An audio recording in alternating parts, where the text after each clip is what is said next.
आयटकच्या वतीने हे महाराष्ट्र राज्य शालेय शिक्षण पोषण आहार कर्मचारी युनियनचा मोर्चा विधान भवनावर धडकलेला आहे आणि यामध्ये मोठ्या प्रमाणात महिलांचा सहभाग आपल्याला पाहायला मिळतो आहे। हे आणि या शालेय पोषण आहार कर्मचारी युनियनने हा मोर्चा काढलेला आहे आणि एकंदर म्हणजे यांच्या ज्या वेगवेगळ्या मागण्या आहेत त्या मागण्यांना धरून भव्य असा मोर्चा काढण्यात आलेला आहे। मोर्चामध्ये महिलांची संख्या जर आपण बघितली तर मोठ्या प्रमाणात संख्या असल्याचं चित्र आपल्याला पाहायला मिळते ते आहे।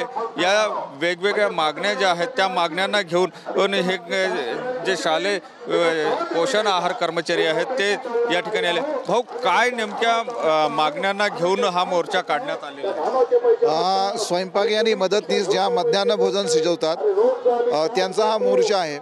प्रामुख्याने महाराष्ट्रामध्ये ज्या लाडक्या बहिणीचा उदो करून सरकार सत्तेवरती आलं, प्रत्यक्षात काम करणाऱ्या ज्या महिला कर्मचारी आहेत त्यांना गेल्या 3 महिन्यापासून सरकारने ठरवलेलं मानधन सुद्धा दिलेलं नाही।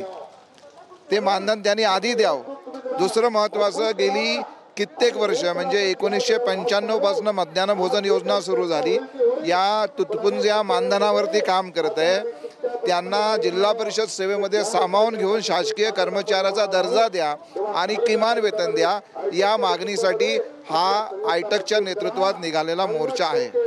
याआधी सुद्धा मोठ्या प्रमाणात मोर्चे काढले गेले, काही मागण्या सुद्धा तुमच्या सरकारने मान्य केलेल्या होत्या।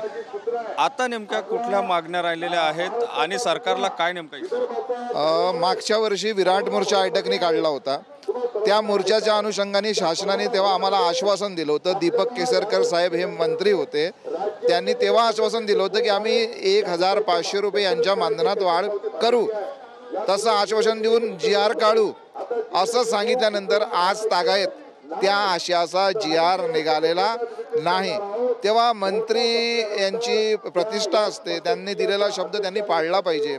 सरकार जरी मुख्यमंत्री जरी बदलले असते पण सरकार तेच आहे, शासन प्रशासन तेच आहे, तेव्हा त्यांच्या रेकॉर्डला या सर्व गोष्टी आहेत।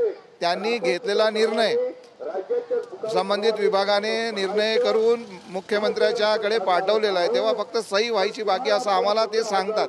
तेव्हा घेतलेल्या निर्णयाची अंमलबजावणी करावी आणि या कर्मचाऱ्यांना गेली कित्येक वर्ष काम करत असताना फक्त 10 महिन्याचं मानधन मिळते, यांना 12 महिने मानधन मिळालं पाहिजे, पगार मिळाला पाहिजे।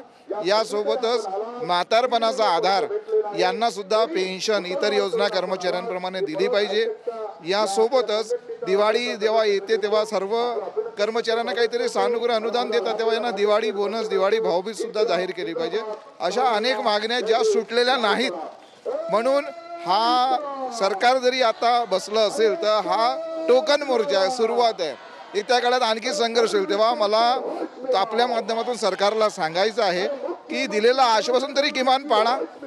आपण लाडक्या बहिणी आहेत, यांचं 3 महिन्याचं मानधन अद्यापही मिळालेलं नाही, ते द्या ताबडतोब। नक्कीच या सुद्धा लाडक्या बहिणी आहेत आणि यांचं रखडलेलं मानधन जे आहे ते द्या, या मागणीसाठी हा मोर्चा या ठिकाणी काढण्यात आलेला आहे। कॅमेरामन हरीश नेगीसह सुनील ढगे, TV9 मराठी, नागपूर।